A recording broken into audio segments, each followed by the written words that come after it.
네, 전국의 가장 뜨거운 현안을 여야 의원 두 분과 이야기 나눠보는 최고의 정치. 오늘도 여야 의원 두 분 나오셨습니다. 더불어민주당 진성준 의원님 나오셨습니다. 안녕하십니까? 네, 안녕하세요. 예, 국민의힘 송일종 의원님 나오셨습니다. 안녕하십니까? 네, 안녕하십니까? 예, 최경영의 최강시사 유튜브에 검색하시면 실시간 방송 보실 수 있습니다. 스마트폰 콩으로 보내시면 무료고요. 문자 참여는 짧은 문자 50원, 긴 문자 100원이 드는 샵 9730 무료인 콩 어플 또는 유튜브에 의견 보내주시기 바랍니다. 판세부터 한번 점검해 보겠습니다. 대부분의 여론조사가 안철수 후보의 지지율이 가파르게 오르고 있다. 뭐 이렇게는 나오고 있네요. 그렇게 느끼십니까? 어떻게 보십니까? 맞는 거 아니겠습니까? 거의 다 그렇게 가리키고 예. 있으니까요. 예. 예. 어쨌든 뭐 저희 당에 이제 네 분이 있었기 때문에 그 안철수 후보가 무슨 정책을 내놔서 아니면 특별한 비전을 보여서라고 하기보다는 야권의 내분 상황에서 중도층으로 가거나 아니면 안철수 후보 쪽으로 갔던 부분들인데 그에 대한 반사 이익이 있었다고 봐야지요. 예. 진 의원님. 예. 보수 유권자들이 윤석열은 안 되는 거 아니냐 이렇게 생각을 하면서 안철수 후보 지지로 이동하고 있는 것으로 보입니다. 보수 유권자들이 이동을 하는 겁니까? 아니면 2030이라는 세대가 이동을 하는 겁니까? 어떻게 보세요? 석 의원님. 세대 이동이 많지요. 세대 이동이 많다. 우리 진 의원님은 뭐 윤 후보에 대해서는 뭐 반대당이니까 뭐 그렇게 말씀하시는 것 같고 예. 아니, 세대 이동 내지는 중도층이 좀 이탈을 했다고 봐야지요. 예. 그러니까 정권 교체를 바라는 보수 유권자들이 있는데 그중에 20대의 젊은 청년들도 특히 남성을 중심으로 해서 상당히 있지요. 그분들이 윤석열로 안 되는 것 아니냐. 또 거기가 큰 비중을 차지하고 있는 사실이지만 다른 연령대에서도 마찬가지로 나타납니다. 예. 여론조사를 꼼꼼히 보면 60대 이상 그야말로 전통적인 보수 유권자들 사이에서도 이탈해가지고 안철수 쪽으로 좀 이동하는 양상이 나타나고 있거든요. 이제 이런 추세가 지속되면 선거 구도가 바뀌는 것이기 때문에 그동안에는 양자 구도가 될 것이다 이렇게 봤는데 삼자 구도로 재편될 수도 있기 때문에 예. 뭐 국민의힘도 아주 뭐 긴장한 상황에서 상황을 보고 있을 것이고 또 저희 민주당도. 당도 예. 예의주시하고 있는 그런 상황입니다. 3자 구도로 재편될 가능성은 높습니까? 어떻게 보세요? 시간이 지나면서 우리가 서울시장 선거할 때 보면 예. 안철수 후보와 저희 후보가 처음에는 굉장히 게임이 안 됐었지요. 안철수 후보가 제일 높았지요. 당선 가능성도 높았고 그렇지만 이제 선거라고 하는 것은 당의 진영적 개념이 상당히 크거든요. 예. 그러면서 그 이동들이 또 하는 우리가 모습을 봤는데 지금은 저희 당에 이제 네 분이 수습 단계에 있고 또 상당 부분이 이제 마무리가 됐기 때문에 아마 제가 봤을 때는 안철수 후보 쪽으로 몰려간 게 맞지만 또 여러 가지 흐름을 좀 볼 거예요. 그래서 아마 진 의원님 말씀하시는 것처럼 3자 구도라고 하기보다는 저희가 내놓는 비전이나 정책들 그리고 후보의 여러 가지 그 캠페인 방식에 따라서 상당 부분 다시 이제 회귀할 수 있지 않겠나 기대를 갖고 있습니다. 저는 그 2030이라고 이렇게 세대별로 물론 이제 이 뚜렷하게 민주당 편 또는 국민의힘 편 이거는 어떤 30% 정도의 유권자는 확실히 그런 것 같은데 20대 같은 경우는 2대남, 2대녀 이래가지고 무슨 청크 단위로 한 무리가 이 사람들은 어떤 그 투표의 성향을 가지고 있기 때문에 이런 정책을 하면 끌려오고 아니면 나가고 이런 게 있습니까? 실제로 아니면 굉장히 좀 개별적인 왜냐하면 밀레니얼 세대라는 게 굉장히 개별적인 사람들이거든요. 개인을 굉장히 강조하고. 네. 그래서 2대남이나 2대녀 20대를 이렇게 한 무리로 집단으로 놓고 선거 전략을 짜는 게 맞나? 그런 생각도 들어요. 밀레니얼 세대의 특징에는 안 맞는 것 같기도 하고요. 네. 많은 사회학자들이 우리 청년 세대들이 세대의 공통 경험이라고 할 만한 게 없다. 예. 그래서 아까 말씀하신 것처럼 사회 현상에 대한 판단이나 이런 것들도 다 개인적이고 제각각이다. 그래서 집단적인 어떤 세대 경험 같은 것이 없기 때문에 그걸 집단으로 자꾸 묶어가서는 안 된다. 그런 만큼 이슈나 정책에 대한 반응이 다 제각각으로 나타난다. 이런 평가들을 많이 해 주세요. 근데 이제 그럼에도 불구하고 커뮤니티를 중심으로 해서는 그렇게 뭐 젠더 갈등 문제라든지 예. 또는 뭐 중국에 대한 뭐 반중 정서라든지 또는 북한에 대한 반대 정서라든지 이런 것들이 좀 광범위하게 있는 것은 사실인 것 같습니다. 지금 윤석열 후보가 최근에 뭐 여성가족부를 폐지하겠다더니 예. 또는 무슨 뭐 멸치와 콩을 사면서 예. 뭐 멸공 뭐 이런 이미지를 주려고 하는 것도 다 그런 남초 커뮤니티에서 보이는 20대 청년 남성들의 지지를 회복하겠다라고 하는 선거 전술이라고 생각합니다. 이 선거 전술이 맞습니까? 20대 남성을 향한 여성가족부 폐지랄지 멸공 뭐 이거는. 이준석 대표가 당대표가 될 때에 예. 비교적 이대남의 지지를 많이 받았었죠.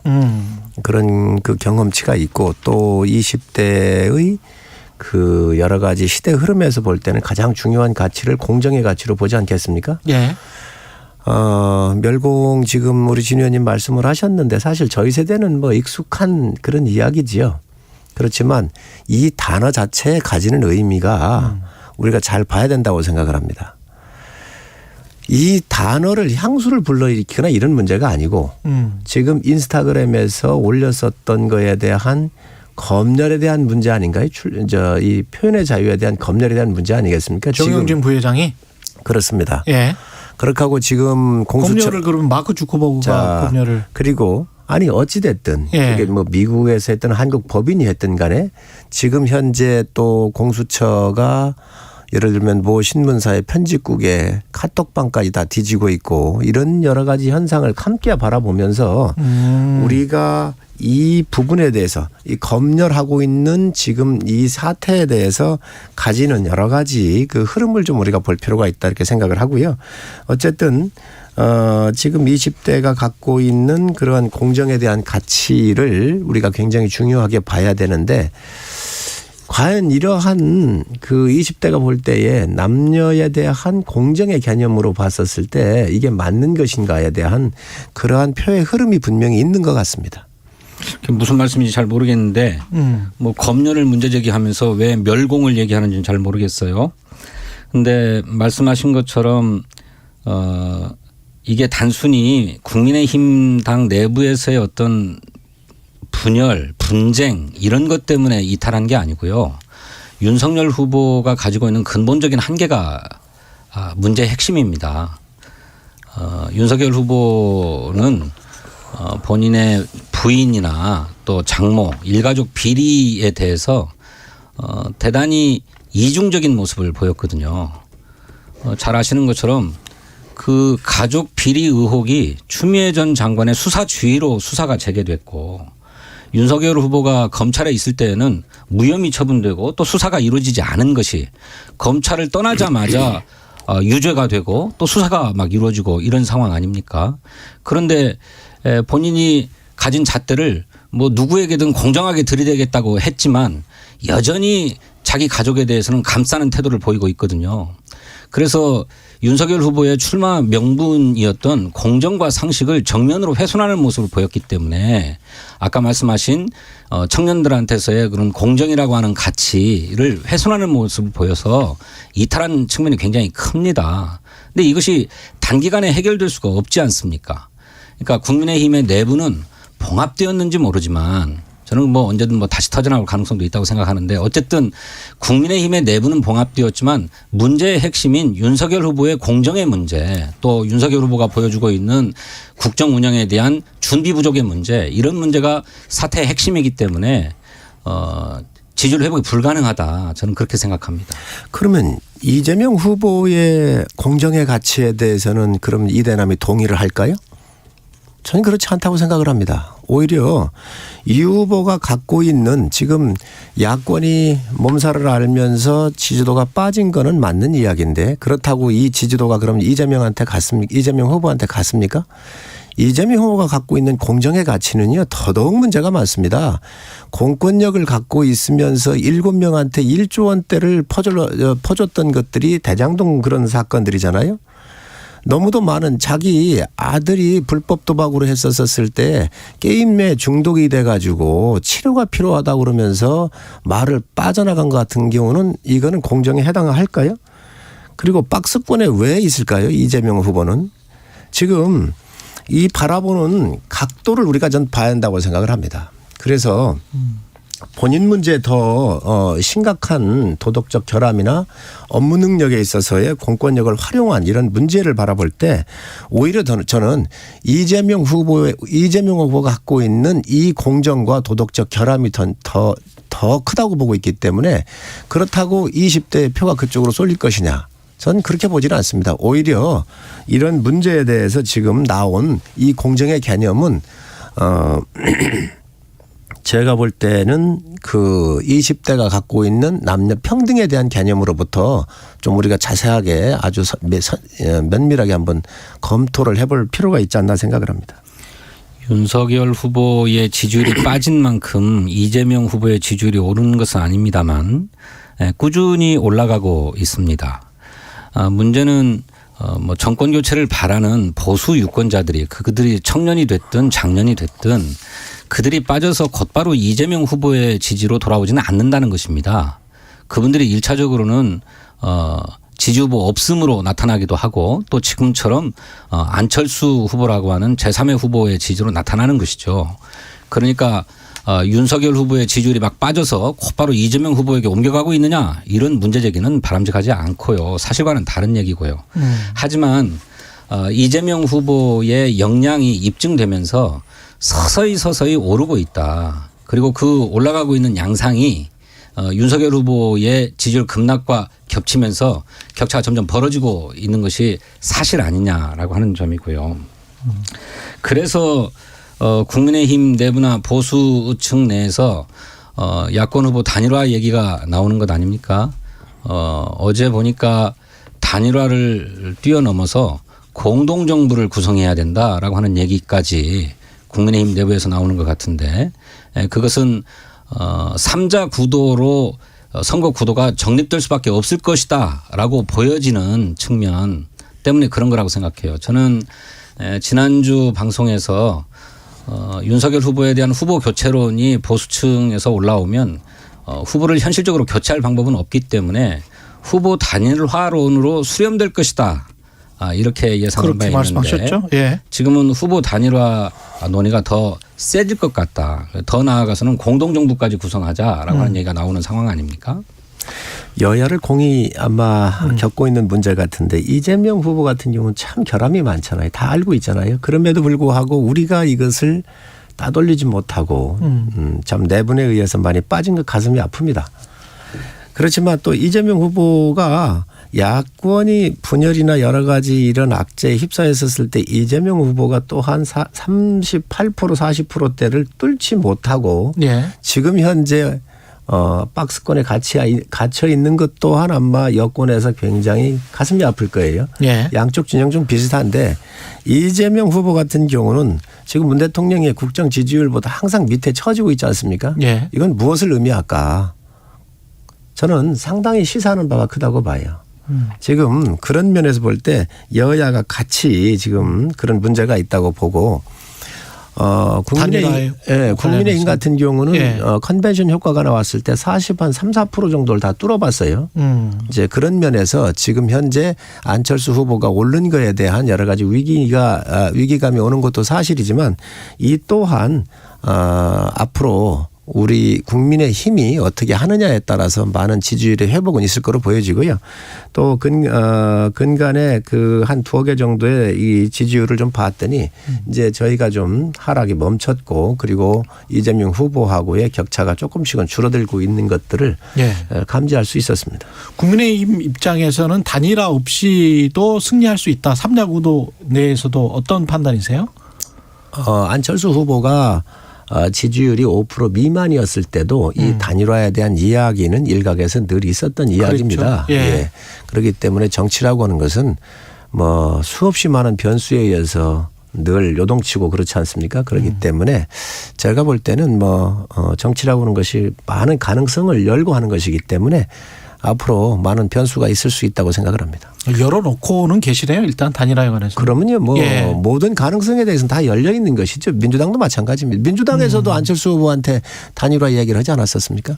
혹시 그럼 민주당은 뭐 정의당 심상정 후보랄지 김동연 후보와의 뭐 단일화 또는 공동정부 뭐 이런 열려 있습니까? 글쎄요. 선거 상황에 따른 어떤 정치공학적인 이합집산이나 뭐 인위적인 어떤 정계 개편 이런 것은 바람직하지 않고 오히려 역풍이 불 수 있기 때문에 신중하게 바라봐야 된다고 생각합니다. 근데 다만 그분들이 추진하고자 하는 어떤 대한민국의 비전이나 정책의 공통점이 있다고 한다면 함께 정책 공조를 한다든지 정책 연대를 한다든지 하는 것은 모색할 수 있다고 생각합니다. 그것은 집권 후에 통치의 기반을 마련하는 데 있어서 정치적 기반을 마련하는 데 있어서도 중요한 문제라고 생각합니다. 하지만 뭐 선거 연합이나 후보 단일화 그것은 인위적인 어떤 정치적 개편이기 때문에 좀 신중할 필요가 있다라고 저희들은 보고 있습니다. 예. 정책 이야기 좀 해볼까요? 아니 그렇게 따지면 뭐 열린민주당하고는 합치질 않았습니까? 아 열린민주당. 뭐 이미 지금 저 같은 당원 뿌리 투표를 정당 갖고 아닙니까? 있잖아요. 예. 옛날에 출발할 때 뭐라 그랬어요? 네. 총선할 때 뭐라 그랬어요? 어떤 경우에도 합칠 수 없다고 이해찬 대표가 얘기했던 사항들이에요. 그리고 여기는 열린민주당은 조국 수호당이었습니다. 그것도 합쳤는데 지금 정치 공학을 얘기하는 것은 뭐 저 진 의원님 좀 잘못된 것 같고 정치라고 하는 것이 어차피 큰 대선의 길목에서 비교적 그 자당에 유리한가 자당 후보가 당선될 수 있느냐 없느냐에 대한 현실적인 문제로 접근을 하기 때문에 저는 많은 가능성이 있다고 보여집니다. 그 열린민주당은 저희 민주당에서 공천을 받지 못한 분들이 나가가지고 중심이 돼서 만들어졌고 또 당시에는 지역구 선거보다도 열린민주당하고는 비례대표 선거에서 그 각축을 벌이고 있는 상황이었기 때문에 자당을 위한 레토릭이었죠. 원래 한 집안 식구들이고 같은 지붕에 있었던 사람들이기 때문에 합치는 것이었고요. 그렇다고 한다면 이거야말로 정치공학이었던 것이요. 안철수 후보와의 뭐 후보 단일화 모색 이런 것하고는 차원이 다른 얘기죠. 안철수 후보하고는 당을 같이 하신 적이 없지 않습니까? 국민의힘이? 서울시장 할 때는 단일화를 해보지 않았습니까? 그러니까요. 그게 선거공학이었다는 겁니다. 그러니까 열린우리당하고 합친 것도 유성정당을 만들지 않겠다라고 약속을 하고 이 사람들이 나가서 만들었었을 때 절대로 합치지 않겠다고 약속했던 민주당이야말로 정말 정치공학으로 이 정치를 하신 거죠. 그때는 총선을 치러야 되니까 그런 것이었고요. 그것은 뭐 열린민주당도 마찬가지 입장이었는데 열린민주당은 지금 후보가 없는 것 아닙니까? 후보가 있고 없고를 떠나가지고 기본적으로 대국민 약속을 뒤집은 거죠. 어떤 약속이요? 합치지 않겠다. 결코 유성정당을 만들지 않겠다라고 약속했던 것이 당시 이해찬 대표의 대국민 약속이었습니다. 합치지 않겠다고 그랬는데 지금 와서 합쳤거든요. 지금 저 당원 투표하고 있지 않나요? 그러니까 이거야말로 제가 볼 때는 정치공학이라는 거지. 아니 그러면 어떻게 하시겠다는 거예요? 국민의힘과 국민의당은 합칩니까? 민주당이 정치 공약이라고 공격할 수는 없는 일이다. 옛날에 알겠습니다. 지금까지 정치 행태를 보면 민주당이야말로 정치공학을 얘기할 수 있는 정당은 아니라는 거지. 저는 국민의힘과 국민의당이 통합을 하든 뭐 후보 단일화를 하든 그것에 시비할 생각은 없습니다. 그런데 저희 당이 국민의당의 안철수 후보와 후보 단일화를 한다거나 무슨 공동정부를 한다거나 무슨 연정을 한다거나 이런 것은 정치공학으로 비칠 수 있기 때문에 신중하게 바라보고 있다는 말씀을 드린 겁니다. 그런데 제가 볼 때는 국민의힘과 국민의당 사이에는 후보 단일화 논의가 필연적으로 올라올 수밖에 없을 거고 그것을 실현하기 위해서 최선을 다할 것이다. 그렇게 봐요. 근데 그것도 선거 공학이면 틀림이 없죠.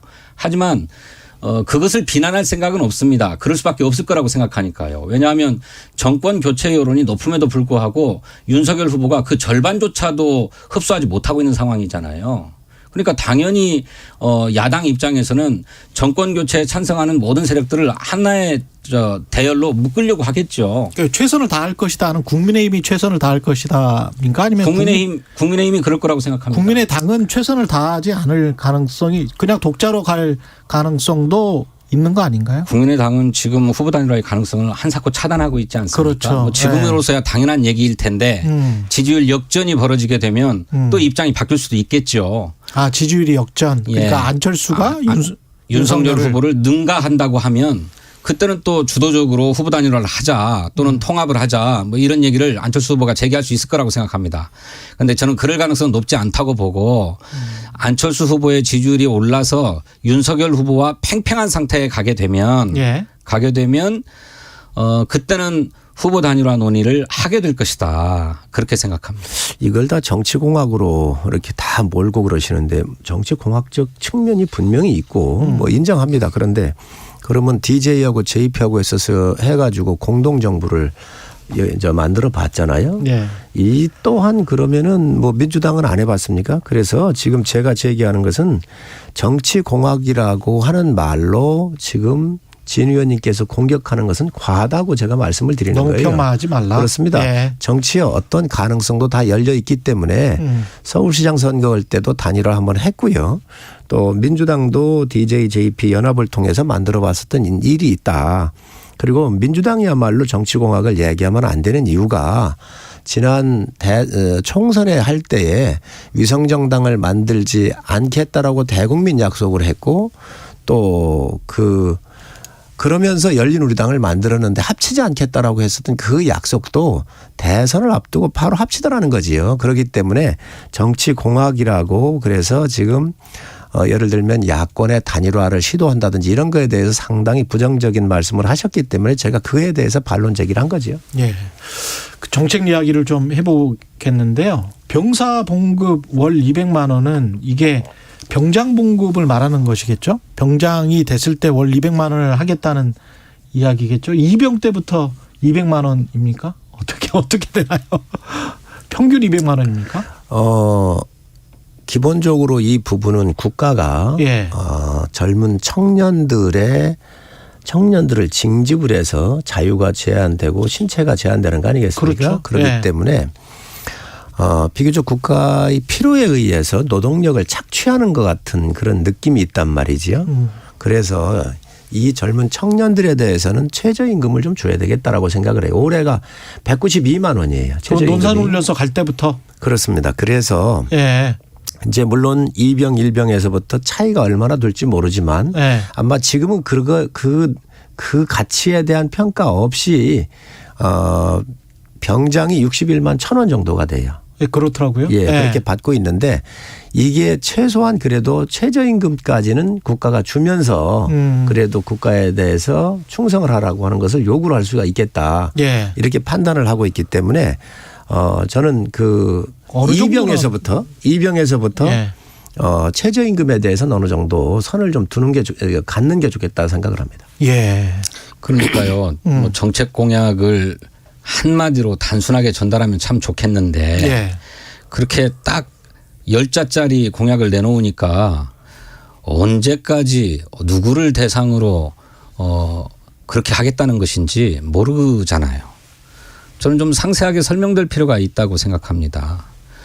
병사 사병 봉급을 200만 원으로 인상하겠다라고 하는 거는 이재명 후보가 먼저 공약한 것이기 때문에 환영하는 입장입니다. 뭐 좀 베껴 쓴 듯한 느낌이 들긴 합니다만 그런데 적어도 몇 년까지 어떻게 하겠다라고 하는 구체적인 로드맵이 함께 제시돼야 되지 않습니까? 그런데 그런 로드맵도 없고 재원을 어떻게 마련할 것인지 하는 데 대한 대안도 없이 딱 한 줄 냈잖아요. 이거는 국민에 대한 예의가 아니라고 생각합니다. 진 의원이 그렇게 얘기하셨는데 좀 인과관계를 잘 모르시는 거예요. 제가 국방위 간사 아닙니까? 그래서 제가 국방위 간사라면서 상임위에서 최저임금안을 제가 제일 먼저 꺼낸 사람입니다. 그러니까 윤석열 후보의 공약이 뭐냐고요. 자, 그렇게 하고 이 공약을 같이 다듬었습니다. 아. 예, 같이 예. 다듬어서. 구체적으로 한번 얘기해 주세요. 그런데 언제부터 언제까지 누구를 대상으로. 그런데 이거를 제가 상임위에서 얘기하니까 민주당 상임위원들께서 굉장히 아주 관심 있게 지켜보셨어요. 그래서 이것을 갖다 쓰신 건 민주당이라는 것을 제가 분명히 말씀을 드립니다. 기록에도 남아 있습니다. 오히려 송일정 의원님 걸 베꼈다. 그렇습니다. 그래서 그 당시에 장관한테 이 정책을 추진하라고 주문을 제가 했어요. 그랬더니 아마 이것들을 민주당에서 조금 베낀 것 같은데 그거 아마 사실일 거예요. 그렇게 하고 저희 당은 이 부분에 대해서 자세하게 발표를 할 겁니다. 그리고 재원이 약 3조에서 조금 더 플러스 알파가 될 수 있어요.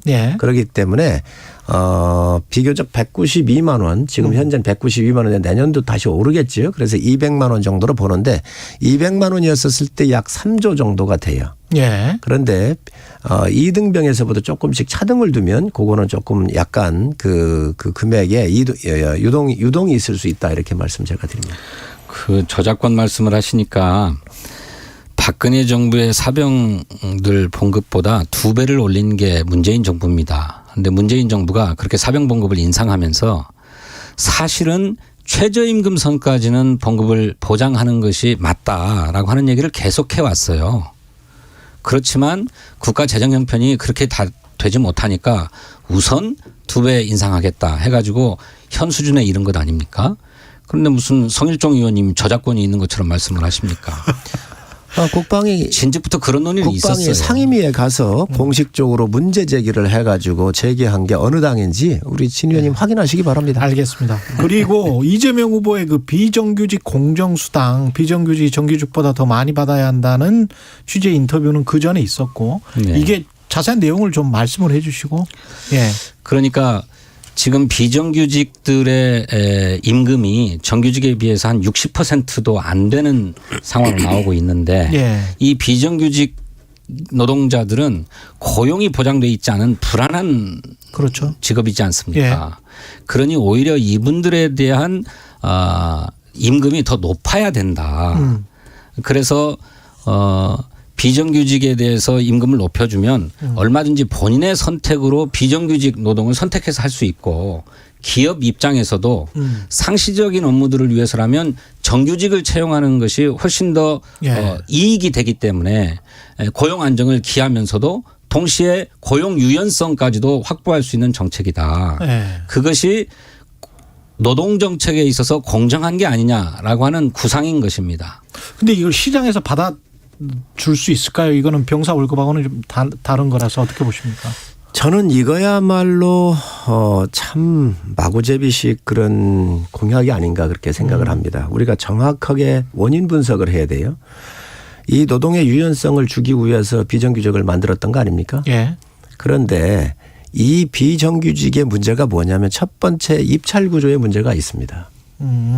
과도한 경쟁을 통해서 하다 보니까 저가로 이 수주를 해서 실질적인 실제로 지급해 줘야 되는 이 금액보다 낮게 형성되는 경우가 있고요. 또 하청 구조에서 문제가 있는데 이 원청사들이 비교적 자기한테 불리한 것들을 다 하청을 준단 말이죠. 그래서 여기에는 위험수당을 더 주어가지고 원청사들이 들어가기 싫어하는 이 위험 지역에 대해서 더 임금을 충분히 그만큼 보상을 해주면 됩니다. 알겠습니다. 이런 위험수당에 대해서 고민을 안 하고 이 공정수당이라고 하는 것은 굉장히 좀 선거적 최고의 정치 국민의힘 성일종 의원, 더불어민주당 진성준 의원이었습니다.